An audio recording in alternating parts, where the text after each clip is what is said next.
I'm going to share some tips with you that we use whenever we're out thrifting, whether we're at a yard sale or at Goodwill. Um, Whenever we're out looking for unique items, of course, to resell on eBay and Mercari. But what we're always looking for is that unique item or something name brand with a really good price on it, something like that. And I have an weakness for porcelain. And so we were at Goodwill a couple of weeks ago because we can't go to yard sales right now because of the weather. But anyway, I picked up this beautiful dish here, and it had these 6 little dishes here in the center that was taped to it. And it was, taped pretty tight. But anyway, I was looking at it, I was like, ooh, that's really pretty, Got these beautiful scalloped edges, and this is all hand painted. But I didn't know what it was. So I Google lensed it, and it is what's called a celery tray. And then it's got these little trays. There's 6 of these that come with it, and these are all hand painted. And see how beautifully detailed they are as well. And so I was pretty happy with it because this was only $4.99. And I thought, okay, let me Google lens that. And so I Google lensed it, found out what it was, and I got on eBay and looked it up. And as you can tell, it got a really good comp on it on eBay. And so, with eBay, you know that you can list anything and put any price on it you want, but you want to also look to see if any of them sold. And as you can tell, there was one that sold just back in November. So I was feeling pretty confident about this. And so again, just how detailed it is just really caught my eye. So, my rule is I'm looking for something unique, or something name brand, a really good price. I do my comps, and then I see what's sold, and then my price is good, and I'm looking at everything, and it looks really good. And of course, you just do the best you can at Goodwill because the aisles are crowded. There's people all around. And so I looked at it. Everything looked fine. And I felt very confident with this buy. And so I get home with it, and I was getting ready to take pictures of it, to get it listed.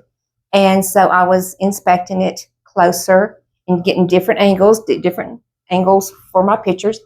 And I noticed this crack right here. And I'm pretty sure that probably came from the way that Goodwill had that taped, is what I'm thinking. I don't know. Maybe it's chipped anyway. But that's what it looked like to me because this is very, very delicate. These edges are very, very delicate. So now I've got a problem. I've already bought it, and I'm at home now getting ready to list it, and I noticed this imperfection. So I was a little disappointed because of that little chip in it there, but I'm still going to be able to sell it. I'm still going to be able to make a pretty good profit on it, just not as much as if there wasn't a chip in it. But what I will do whenever I list it is that I will take a picture, a close-up picture right there, and I will circle it in a different color so that it is visible. And I will explain also in my description that we've got an imperfection. That way, the customer is well aware before they purchase this item.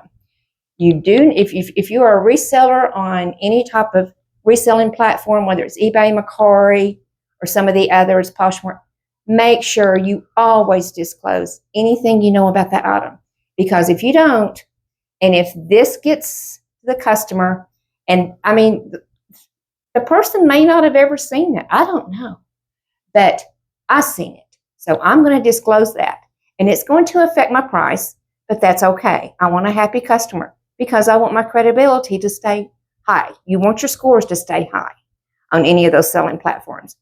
And so anyway, that's a lesson. It's really not my fault because I did inspect it. It's just that place right there was taped so tight that I couldn't see it. And it's really hard to see it. It's just whenever you run your finger across it, you can feel it there. So there's a lesson that, I don't know how that I could have avoided that any other way because I do my best to inspect them the best I can. And, this particular item passed all the criteria, and I felt like it was going to be a good buy, and I still think it's going to be a good buy. But I'm not going to get as much out of it as I'd hoped for, but that's okay. I'll just make it up on the next one. All right. That's about all I have on this video, but hit that subscribe button, and we'll see you on the next video. God bless.